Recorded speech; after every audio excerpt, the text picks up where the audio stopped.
langit. Dahulu kala tercipta sebuah alam yang sangat luas dengan ragam dimensi kehidupan.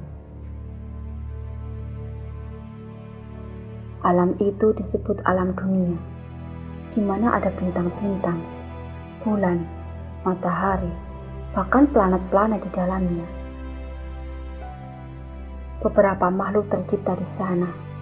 Ada yang berwujud mengerikan dan disebutlah iblis. Kemudian yang berwujud sangat indah dan menghuni langit, hingga disebutlah mereka manusia langit. Sementara di antara kedua makhluk itu, ada jenis ketiga yang tak bisa disebut manusia, hewan, atau bahkan iblis. Mereka disebut kriptid.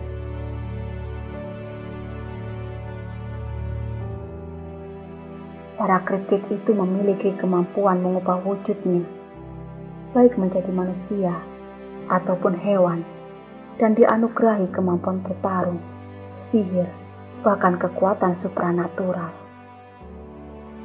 Saat menjadi manusia, mereka akan menjadi manusia yang sangat sempurna, hingga tak seorang pun akan mengira mereka adalah para kriptid. Hanya saat menjadi hewan, mereka akan tampak berbeda, dan itu karena kekuatan dan ukuran mereka yang jauh lebih besar dibandingkan hewan-hewan sejenis.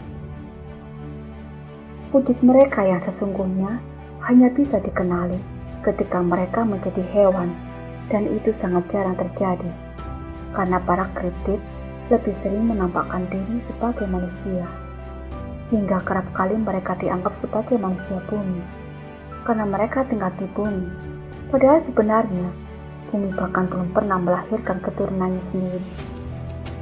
Satu-satunya manusia yang tercipta saat itu barulah manusia langit. Tapi mereka bukan tercipta dari tanah bumi, melainkan tanah surga, di mana darah, kekuatan, dan jiwa mereka adalah warisan dari kekuatan surga. Maka tak heran bila akhirnya para kriptidlah yang menjadi penguasa di bumi, hingga mereka mampu membentuk kekuasaan mereka sendiri. Dan terciptalah beberapa klan berdasarkan wujud hewani mereka. Namun di antara para kriptid, hanya ada 3 klan besar yang menjadi penguasa di bumi. Mereka adalah klan serigala, klan harimau hitam, dan terakhir klan kobra. Kehidupan saat itu berjalan dengan cukup baik, sampai suatu hari sang utusan memerintahkan seluruh makhluk untuk berlutut di hadapan manusia langit. Klan serigala, klan harimau hitam, bahkan klan kobra bersedia berlutut di hadapan para manusia langit dan mengakui mereka sebagai pemimpin seperti perintah sang utusan. Akan tetapi tidak dengan iblis. Mereka menolak karena mereka merasa tidak selayaknya tercipta dari api berlutut di hadapan manusia langit.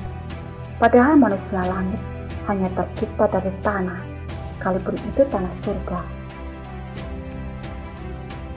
Melihat perlawanan iblis terhadap perintahnya, maka sang utusan mengusir mereka ke lembah hitam, yang menjadi satu-satunya wilayah paling gelap di bumi dan jauh dari penerangan sang surya. Awan hitam seketika menghiasi lembah itu, berikut asap dan api yang mengitarinya. Di sanalah para iblis tinggal selamanya, sebagai penghuni lembah kegelapan, sebutan lain bagi lembah hitam. Waktu berlalu, kedua anak manusia itu melahirkan keturunan, hingga mereka pun mendirikan sebuah kerajaan yang diberi nama Kerajaan Langit. Kerajaan langit hidup dengan makmur dan damai. Demikian juga bumi, di mana klan serigala, harimau hitam, dan kobra hidup sentosa tanpa permusuhan. Beberapa tahun berlalu, permaisuri langit melahirkan 2 orang putra. Putra pertama bernama Pangeran Surya, dan putra keduanya bernama Pangeran Bintang. Mereka tumbuh bersama dalam kedamaian dan cinta kasih, sampai Raja Langit menganugerahkan gelar putra mahkota kepada putra tertuanya, Pangeran Surya. Gelar itu membuat Pangeran Bintang merasa ayahnya pilih kasih. Ia pun meninggalkan kerajaan langit untuk mendirikan kerajaannya sendiri.